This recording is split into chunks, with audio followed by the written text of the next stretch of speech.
lights, twin. Fuck is you talking about? Nigga, we keeping all the lights on. Nigga, is this Stranger Things, my nigga? Is this Stranger Things, nigga? Am I tripping or ain't this the theme song? If you or a loved one has noticed any of the following systems: depersonalization, derealization, hear beckoning noises, memories that are not your own, a recurring. This nigga an idiot. All I'm saying is Young Thug would be a thug and have lights off. Fuck no, I'm not gonna say that. But still, nigga, I'm not the Young Thug, nigga. And why this nigga idiot? He said memories are not your own. You mean memories that are not your own? A lot of y'all niggas not even doing y'all editing for real. Y'all gotta edit y'all videos for real. You know what I'm saying? Like, make sure y'all editing y'all videos and you understand what you doing. You feel me? Like, I don't edit my shit, but I know the nigga that I got editing my shit. He know what he doing. He looking around and making sure it's not memories are not your own. Memories that are not your own. A recurring woman in your dreams. I do not have any of these except none of them. You may be suffering from the early stages of echostasis. You claim to be with that nigga, no. Nigga, you know we be like cool and shit, but like nigga, you feel me? Like we not always running it together and shit. Like Thug, you know he got his own thing going on and shit. Like he not gonna judge me though for watching this shit with the lights on. I got it on the dimmest light, my nigga. What else you want from me? You feel me? That's all I'm saying.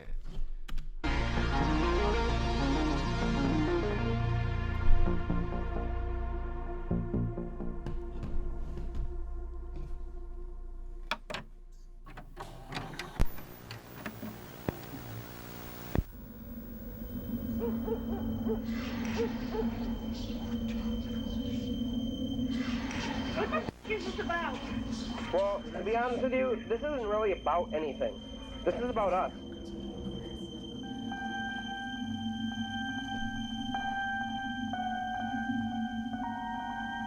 Alright, let me lock in. Let me go back. It's about us. In March 2002, 5 friends in Michigan filmed themselves kidnapping a young woman. Already fuck shit. Already fuck shit. You see what type of niggas? Yeah, I wasn't in the can. My bad. You see what type of niggas be on, bro. 5 friends in Michigan filmed themselves kidnapping a young woman. All right. I'm feeling tense and uneasy right now.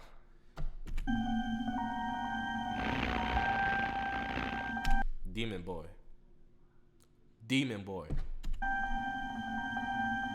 5 days later, the friends are arrested. They now face life in prison. Shit.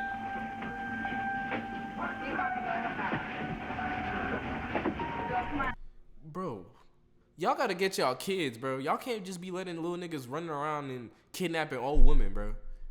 Like, do better. But is it real or are we watching it again?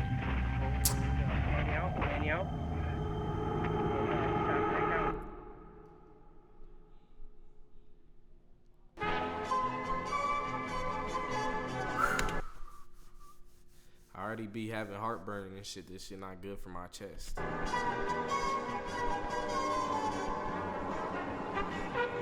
It's a late night. Unassuming. Quiet. The Walton That's what I'm saying, nigga. How you gonna tell me it's not real when I'm seeing the footage, bitch ass nigga? Like, tell the truth. Files blares on your bedroom TV, filling the void of darkness around you. It's peaceful. Bro, if I had my lights on, like, would y'all even be able to see me? That's you scroll through Reddit, searching for something to pass the time. Before, let me see if I can dip. Out of nowhere,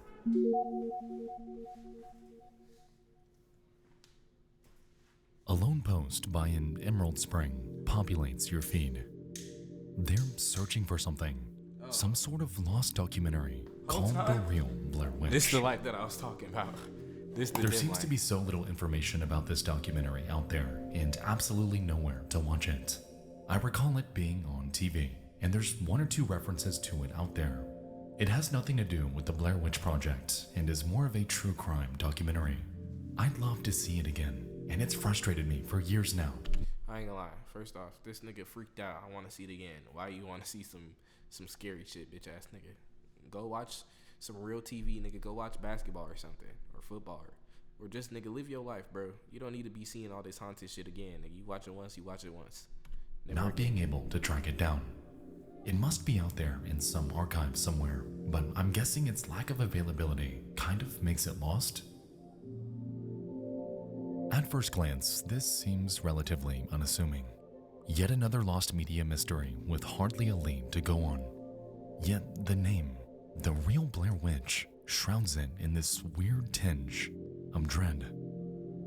I don't know what it is, but something about the way this is framed, the lack of information, something about this has sparked something.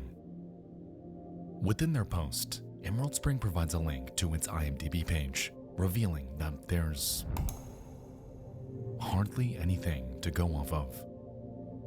The page is barren. Just one review, a release year, and director.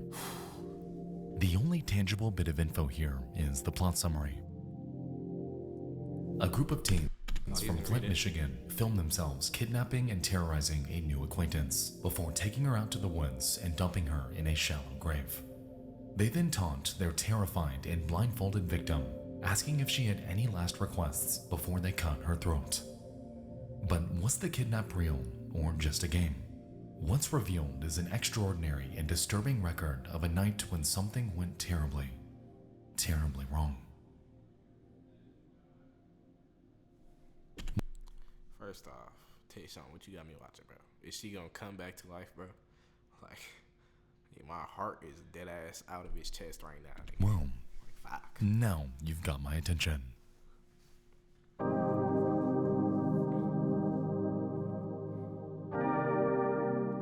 With such a graphic, visceral description of such an inhumane crime, curiosity in this case. I remember watching this documentary on UK's Channel 4. I remember it being fairly interesting, and I'm surprised I haven't managed to find it again. It was about a mock real kidnapping of a girl. It did seem like the girl was in on this at some point, and other points it looked like she was in fear of her life. Took off on Reddit. Comment after comment poured in, expressing interest in tracking this footage down. Most believed in its existence, others not so much. Regardless, though, the common theme here was intrigue. The Blair Witch Project, back when it came out, was horrifying, and the implications of someone recreating this in real life to torment a very real person sounds like it's straight out of a nightmare. What in the world did Emerald Spring watch back then? What truly is this? Over the following weeks, whispers about the doc's existence would trickle in. Mentions in online articles. A trailer on a production company called Raw TV's own Vimeo page. But what really sent this mystery into the stratosphere was nearly an entire year later when a Redditor named Transbian8787 would chime in with the revelation that no one saw coming. Bro, where Transbian get this shit from? First off, on God, this internet shit really can get deep. Cause how Transbian find the video? Everybody keep talking about they seen it one time. That's it. How did he find the video? Somebody explain it to me, please. The real Blair Witch, as it turned out, was very real. However, once Pandora's box was opened and the internet began to sink their collective teeth into it, it was realized that this story is much, much stranger than anyone had imagined. The real Blair Witch isn't just a film. It's a glance into one of the eeriest, most bizarre incidents that I have ever read about, ensnaring nearly everyone involved.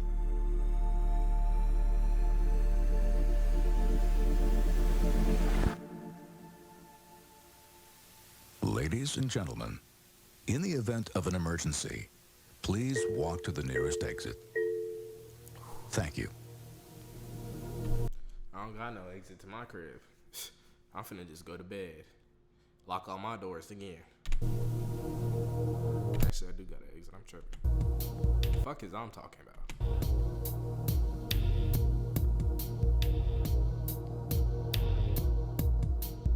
When the Blair Witch Project hit theaters in 1999, it didn't just scare audiences, it changed the horror genre.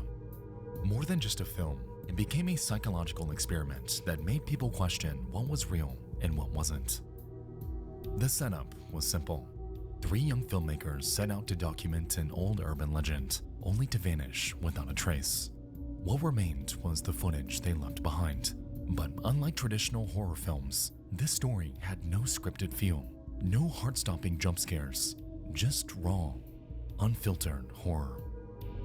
The shaky camera work, improvised dialogue, and eerie silence between panicked breaths all made it feel as if it were set in reality. And that was exactly the point. The movie, as you'd expect, became an overnight sensation, shattering records and opening the door to a completely fresh, realistic, and raw form of terror. However, its impact stretched well beyond the film industry. Suddenly, horror fans, amateur filmmakers, and thrill seekers were heading into abandoned locations and recording eerie footage, and the internet soon became a breeding ground for low-resolution videos claiming to document real paranormal encounters. Some were easily debunked, others less so. And that's where things began to take a strange turn. Because when an entire generation starts to believe that some of the most terrifying things can be caught on a simple high-8 tape, it's only a matter of time before someone tries to prove it. Get this shit, bro. Bring that shit back to me. Thank you. Alright guys, before we continue, I'd like to tell you about tonight's video sponsor, NordVPN. Alright, so lately I've been traveling quite a bit for my ghost hunting channel, Nick and Ryan, and with this, I've been using public Wi-Fi considerably. You might not know this, but that free Wi-Fi that airports and coffee shops offer, did you know that literally anyone can intercept any data that you send through? Oh yeah, you're right, I'm tripping, bro. Pretend to money back here and click the link in the to it.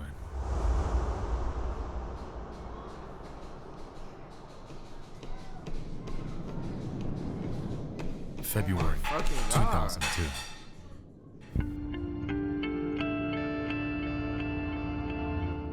Nigga, It's real a frigid shit. night Real shit, I thought, nigga, I was lost, nigga. I was like, what is going on, nigga? in the town of Flint, Michigan, and a 19-year-old named Danielle Taylor crosses paths with a 20-year-old Travis Peya, a community college student with big dreams of making horror films. Peya shared a house with a man named John Cockrell, another student and self-proclaimed. First off, you never trust a nigga named John Cockrell that look like this. You already know what type of shit nigga be on God. Horror fanatic. Their house, it was the spot per se, the hangout for their tight-knit circle, which included a James Carwile, Another nigga that look untrustworthy. And Christina Loom, untrustworthy as fuck. You gotta know who the fuck you hanging out with. These white niggas, come get them. Come on. Christina Lum, and Derek Faxlinger. Another one. At first, everything seemed mundane within their friend group. Danielle would visit the house a handful of times, and nothing seemed all that out of the ordinary. Just a few weeks later, on the night of March 6th, however, their entire dynamic would, out of nowhere, take a dark turn. By complete surprise, Danielle was restrained, blindfolded, handcuffed, and threatened with murder. And all of it filmed on a single high-8 tape.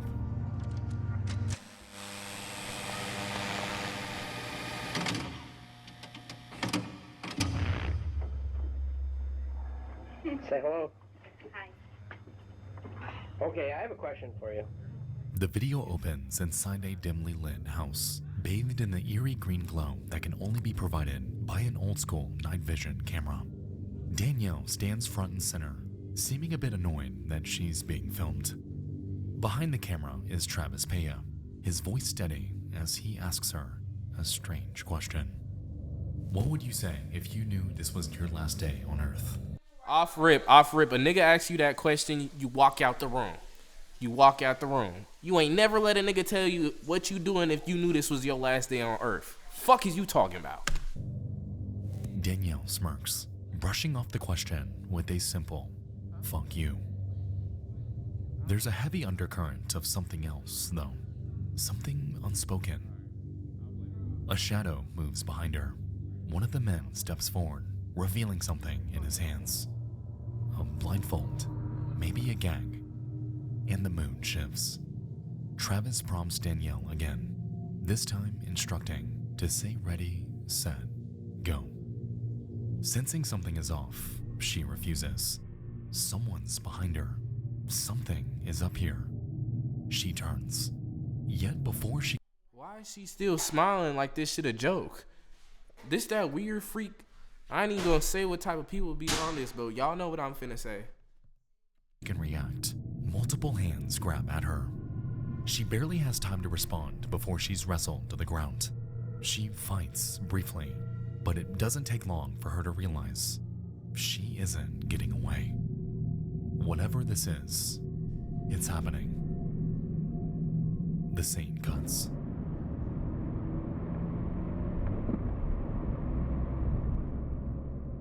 We find ourselves in a car. The lighting is bad. Again, night vision. Danielle sits in the back seat, blindfolded, scared out of her mind. She's stiff, her face only showing fear. Christina Lum, the only other woman to appear in the video, is driving. She doesn't say much, just keeps her back seat, blindfolded. My bad, I was scared. looking. What the fuck? Hold on. Night vision. Danielle sits in the back seat, blind. Bro, do y'all see this nigga, bro? This is the face of a demon. I gotta move my shit again. That's the face of a demon. You stay away from these people. He has something wicked inside his body. I'm telling y'all. Blindfolded, scared out of her mind. She's... This nigga look like Chucky or some shit. Why is he smiling like this, bro? Why are you smiling like this? Deaf, her face only showing fear. Christina Lum, the only other woman to appear in the video, is driving. She doesn't say much, just keeps her eyes on the road. At first, the guys verbally taunt her, but there's this edge to it. And then we see it. One of them, Jonathan Cockrell, has a knife, and it's pressed right up against her. They start asking her questions. Did you have a good life? Say your last words to your family. If you could go back in time and change anything, would you? Nigga, I'll go back and never make sure I ain't never met y'all bitch ass niggas. That's what the fuck I would have said. Nigga, take me, nigga. No Diddy. Nigga, y'all want to take, nigga? Y'all want to kill me, nigga? Y'all kill me now in GTA. Danielle hesitates. She tells her mom she loves her. She says she's sorry for everything. She tells those in the car with her that she has nothing to say to them. Nothing she says will be right anyway. No one reassures her. No one tells her it's okay. And the video cuts again. Deep in the heart of Bro, what the fuck was these niggas recording with, bro? the forest, the camera follows as James carries Danielle over his shoulder. The group moves with a sense of purpose, heading straight for a spot they've already prepared. A shallow grave, barely 2 or 3 feet deep. They set her down before explaining what's coming next. They're going to cut her before burying her alive and leaving her to die. Travis stands over the pit, knife in hand. The blindfold that had been covering Danielle's eyes is pulled down around her neck, and she doesn't say a word. Following this, Travis kneels down, brings the blade right up to her, and then nothing.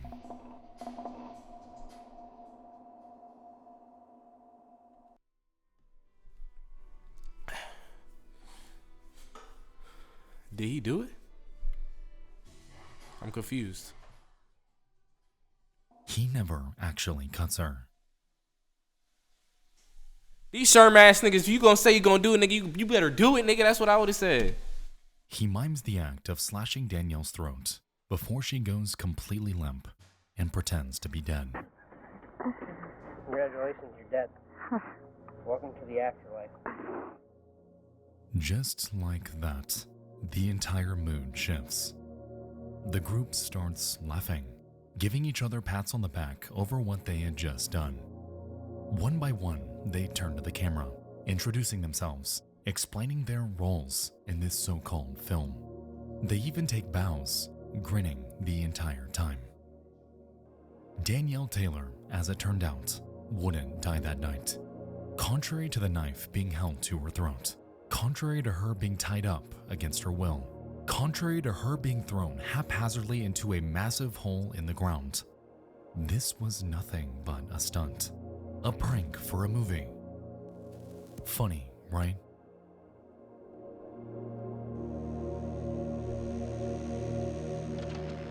Halting the recording, the group unties her, harping on just how realistic, how entertaining her reaction was.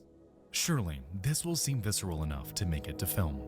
This was their big break, their escape from Flint, Michigan, after all. Oh yeah, I already know why the fuck these niggas doing this shit. They from Flint, Michigan, nigga, where the water fucked up. These niggas don't got the right shit in their head. I'm telling you right now, nigga. If you live in Flint, Michigan, get out of there. Y'all got dirty water. Y'all can't even breathe right. There's a reason why they made a video like this, because they head's not right. That water get into them. You feel me?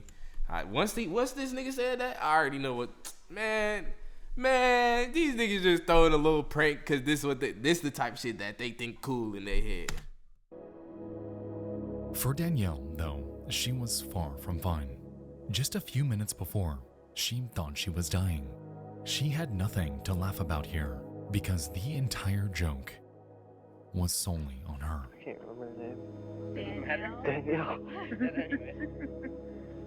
So far, it's been easy to follow Danielle's state of mind throughout this. A woman trapped by those she trusted, a victim of an inhumane prank. However, that's where our central problem begins, because was this all nothing but a sick joke? That is the question that soon becomes the heart of this entire incident. And the answer depends on who you believe.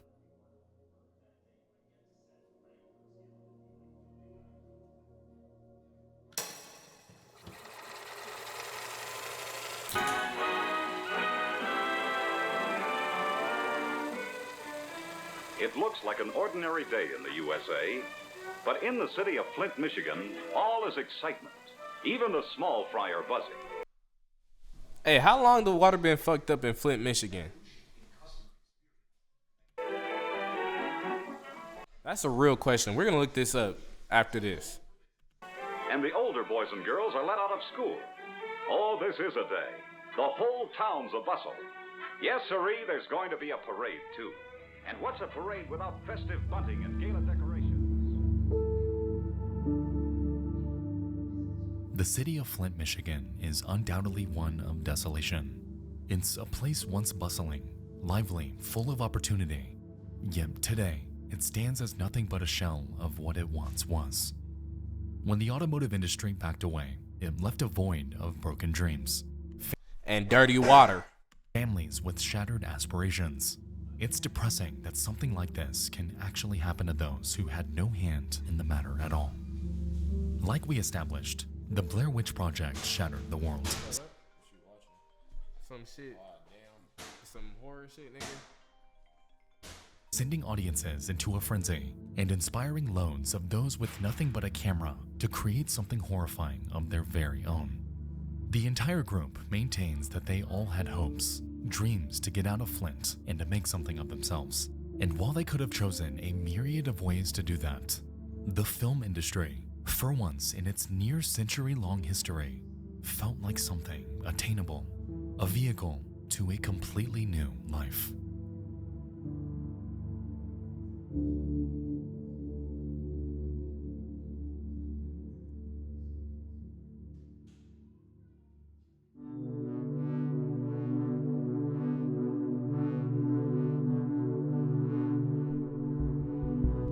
In the following days, Danielle Taylor, reeling from the incident on March 6th, would revisit the Paya home.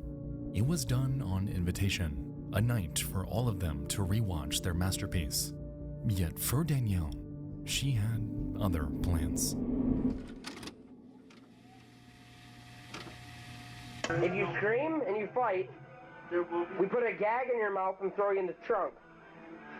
If you relax and accept death and what's coming to you, After the tape ran its course, she secretly swiped it, replaced it with another, and after the events of that night had wound down, she set out to report the entire group to law enforcement. Within a week, the lives of Jonathan Cockrell, Travis Paya, Christina Lum, James Carwile, and Derek Vaxlinger, everyone involved in perpetrating this stunt, would change. They were all arrested, finding themselves awaiting trial on kidnapping and assault charges, and facing anywhere from 7 years to life in prison. I ain't gonna lie, she's still a little bit of a op, cause like when she went over there, like she was like, yeah, we cool. I ain't gonna lie, nah, that ain't op work. That's some real shit. She let them think, yeah, we cool, we gang. We gonna watch this film. Then it's up. Under Michigan law. Contrary to their claims of simply aspiring to create a horror movie, Danielle Taylor maintained that she had no idea about any of this. To her, this was all very real, and given our glance at the footage, it's easy to empathize with her. Interestingly though, support for her wouldn't be unanimous, as once testimonies came out and the footage was given a second look, cracks in the facade began to show. Danielle, at numerous points throughout the footage, does things that make no sense. She scratches her nose. She inquires on if the rope is tight enough. And just minutes after she supposedly thought she was dying, she can be seen laughing alongside the group. I survived, and I'm freezing and my arms hurt. If you move anymore, I swear to God, I'm using a blade to do this. Alright? A bizarre reaction, especially considering the circumstances. Even still, a Lapeer County prosecutor named Brian Concha spoke to the media on Danielle's behalf, maintaining his belief that she did not know that any of it was staged until the end.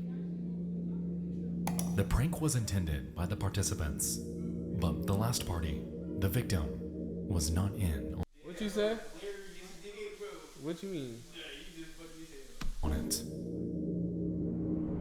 Conversely, attorneys representing the accused said the tape shows that Danielle, in fact, did know that it was a movie, citing the fact that she never begged the group not to kill her.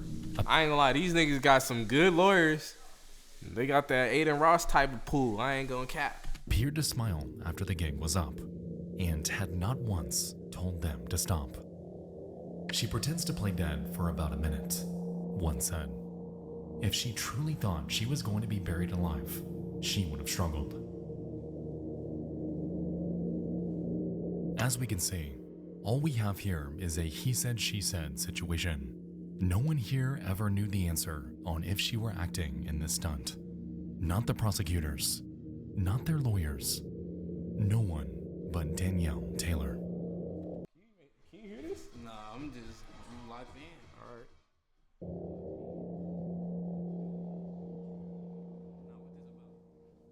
So basically, there was 3 niggas, right?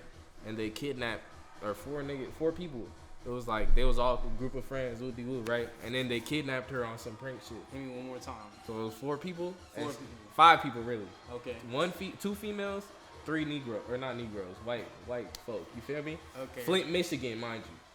So they already fucked up in the head because of the water. And they're where? They're like in Flint, Michigan, and Flint, Michigan, and then they friends and shit. And then one of the days they tell her to come over on some like regular hangout shit.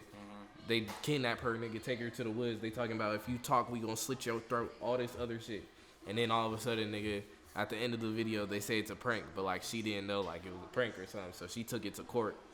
And like, yeah, that's really what's going on right now. That's where I just got to. And now in court, they trying to say that she knew it was a prank the whole time because she was smiling and laughing at some parts.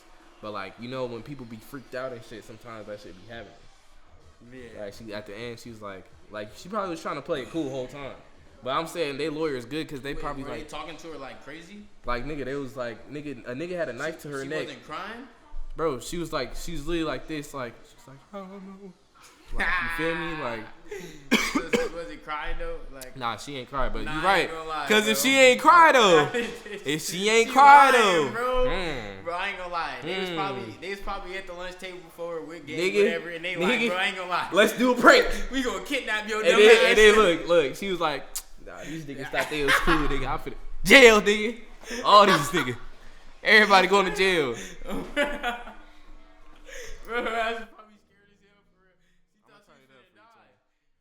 In the midst of an intense legal battle, Christina had turned on her group of friends, accepting a plea bargain on a reduced charge of attempted felonious assault. So she was one of the ones that was a part of the group. She wasn't the girl that kidnapped. She was the one girl that was a part of the group. She was the driver. You feel me? Okay. So she accepted the plea bargain and got the reduced charges, even though they probably. What are they getting charged with? What was it? Nigga, kidnapping and basically trying to kill her. Attempted murder?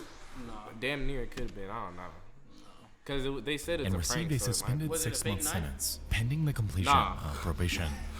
Derek Faxlinger was ordered to pay a $200 fine. Jimmy Coleman. Yeah, look at these niggas, bro. Would you trust any of these niggas, bro? What were they saying? While Paya and they literally was like, no, bro, because she's white too. They was like, if you say something, we gonna slit your throat in GTA. That's the type of jokes these niggas. It's because of the Flint, Michigan water though. It fuck up your head and shit. You know, Flint, Michigan got dirty water, bro. I'm so serious. Cockrell got 8 months.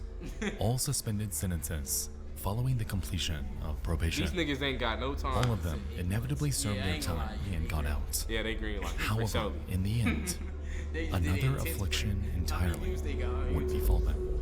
Let's see. And mind you, nigga, this was like a video or a movie thing and like 1.5 views. Hey, have you heard about that one? There's two like they was in high school, two kids who like recorded them, like the whole plot murder of them like killing somebody, like some shit in GTA. High school. Yeah, no, GTA. I never knew that. But real life story, bro. I might have to watch that. It's actually weird as hell. Nah, but nigga, in this shit, it was like Scream or whatever. He literally, what's it called? They literally told her like, or she was like, I'm tripping, bro. Let's just play it. Like in high school, like. Yeah, they in high school too.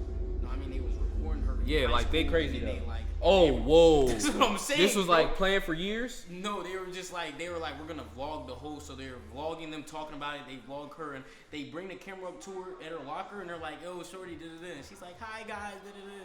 And then like, bro, everything they record them going into the house while she's babysitting, all that crazy shit. They probably had Flint, Michigan water too. I ain't gonna lie. Yeah, it was Michigan, I think. See? It's something about the water, bro.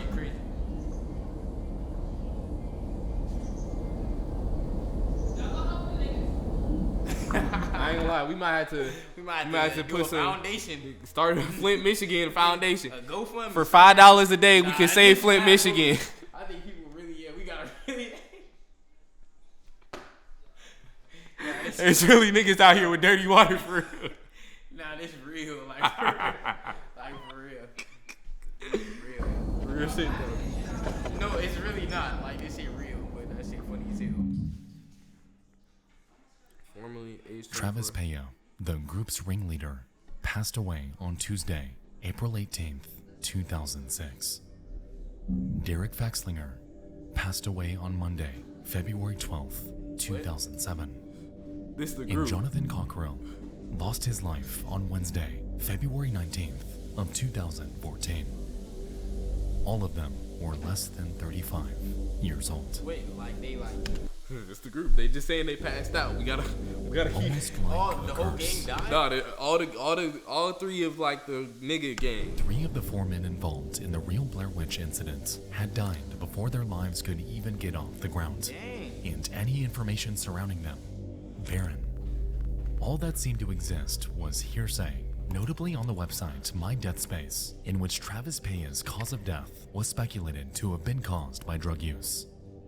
Furthermore, mentions of Derek Faxlinger come up in reference to an MLive article which states that he passed away from an epileptic seizure and had his organs donated to those in need.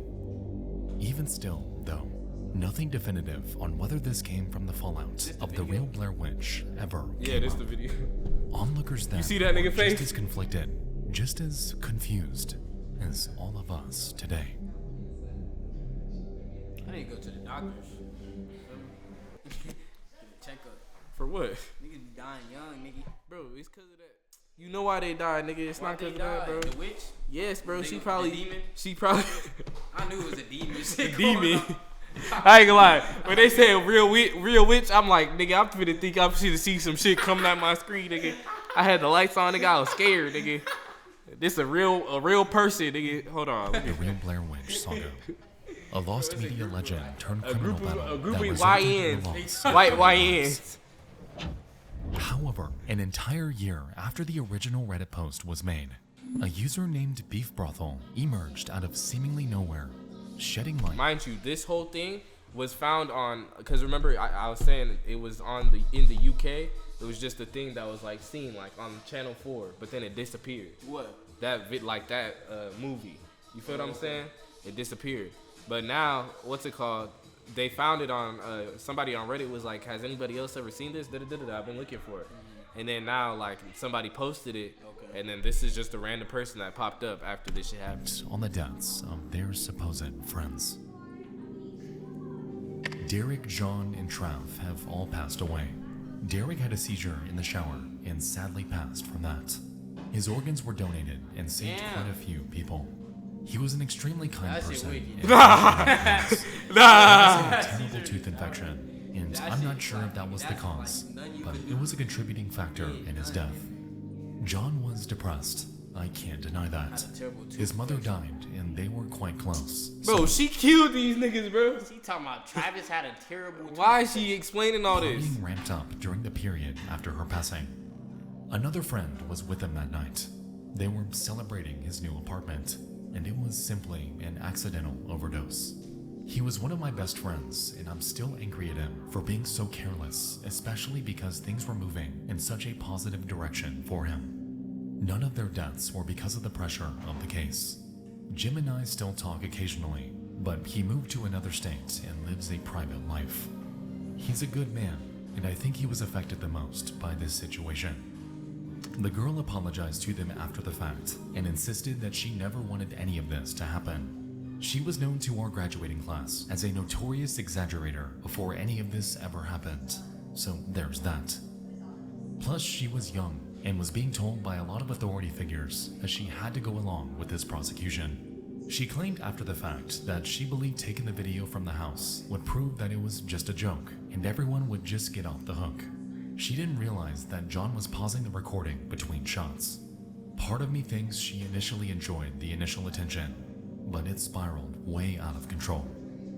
If I didn't know, these guys participated in these types of pranks on all of our friends weekly, made a dozen backyard horror films with them, spent all of my free time with them for years. I would think they were psychos too. That's just not the case. Jackass and Blair Witch were huge at this time, so it was kind of a mashup of the two genres to them. We all knew that if you went to Rancho, you could get pranked. It's just how things were. They did almost the exact thing to another friend a week or two before. I don't know. I'm confused. And she was the one. They just saying that she wanted a friend. Next time. Unfortunate. This was a devastating time for our group of friends, their families, and their loved ones. Visiting them in jail was bonkers. I'll never forget how sad they all looked and how many people came to see them. Everyone knew that they did not do this. Yeah, I think so. Whoever this is, don't believe it. I ain't gonna lie. They just chatting because they saying a lot of words to make us forget what these niggas did and shit. We know what you did. I would never forget how they all looked. You did not, bro. I don't think she saw all them in. I don't think so either. I don't think so. I don't believe her. I think this person is making up. Like, AI, like this might be what life. this might be that girl that was there though. Let's just like she trying to defend herself and shit. She's like, I remember back in the day and shit. she writing like it's a blog, nigga. She the only one that got off scot-free, nigga. She's like, let me defend gang real quick. That's what she doing. I think somebody was like, nah, I'm gonna take the opportunity to like make a random story, nigga. And I think they literally just typed out a random story on this app. I ain't gonna lie, that could have been it though, whole time. That could have been it. Can't even lie. That could have been what happened. He was a real asshole. Long story short, it was a prank, and everyone except the law knew that.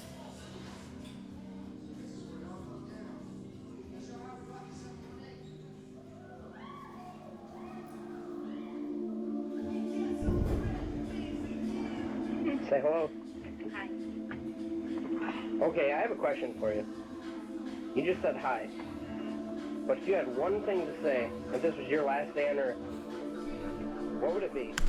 What you doing if somebody asks you that? What you doing? What you doing if somebody asks you that? You feel a presence behind your back. What you gonna do? What is you talking? What is you talking about? Nigga, I'm going out swinging, nigga. I'm swinging on everybody in that room, nigga. No, nigga, you can't leave, nigga. You can't leave. You gotta think, nigga. That she a female, nigga. There's two niggas. Are they in the dark right now? It gotta be because it's nightlight. Nah, there's no way they're in the dark. Nigga, what? Bro, it's nightlight, bro. Nah, bro. Alright, bro.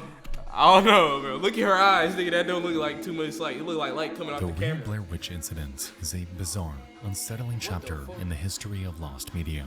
Nigga A was story that blindfolded her. serves Look at as what they both was. a reflection of our deepest fears Bro, and a she reminder knew it was of the a human prank. capacity for cruelty. Bro, I wouldn't be going for How it. Then far she would started, you go like, for a then she chance to started escape a crashing 'cause she was place like, in nah, which I ain't you gonna have no future? She getting a little weird. She getting a little weird. I ain't gonna lie. I think so. I think when they dropped her in the little shit, nigga, and she seen her own grave, nigga, she's like, fuck. What did I do? They gonna get me. She's playing them games. Don't play And she done got caught up. She was like, I ain't gonna lie, that's probably why she was like, let me send them to jail, bro. They took it too far. Stop going to jail. You know when you playing a game, nigga, somebody hit you a little hard, they start crying and shit, little kids start crying. I'm sorry. That's what they did. That's what happened. Don't tell mom. Nigga, she told the cops. Was Danielle in on things, or was she truly terrified for her life that night? I've always said that lost media, by nature, carries this enduring sense of mystery. And in my opinion, this one is no different. It is, and always will be, eerie.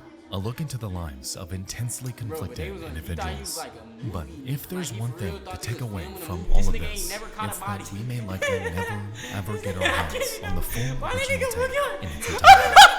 The story of Danielle Taylor will forever... That nigga ain't never got nobody, nigga. We know some real young niggas in these streets, nigga. You not one of them. live on through the lens of news reports and documentaries. And in its wake, an unsolvable question. Did she truly know? Perhaps we never will. I'm telling you, A it's lost that Flint, media Michigan mystery water. that may never find You like the movie Scream? You like the movie resolution. Scream? You like the movie Scream? Scream. Yeah. That's what I'm saying. That's why she getting on my top. She like the movie. I like the movie too. It's cool. I was just saying that's why these white niggas be taking these movies too extreme. I don't want to be in the movie. Yeah, I'm cool. I ain't even where these niggas are recording them like doing crazy shit and nah, then they dead take ass. it to real life. In your thoughts, you was wishing it's a dream. You could wake up and make your bed, move on to next scene. But in reality, no better than a fiend. If that blunt gets a sparking, you better pass to me. We gotta do better. Just change with the weather. Gotta keep that skin.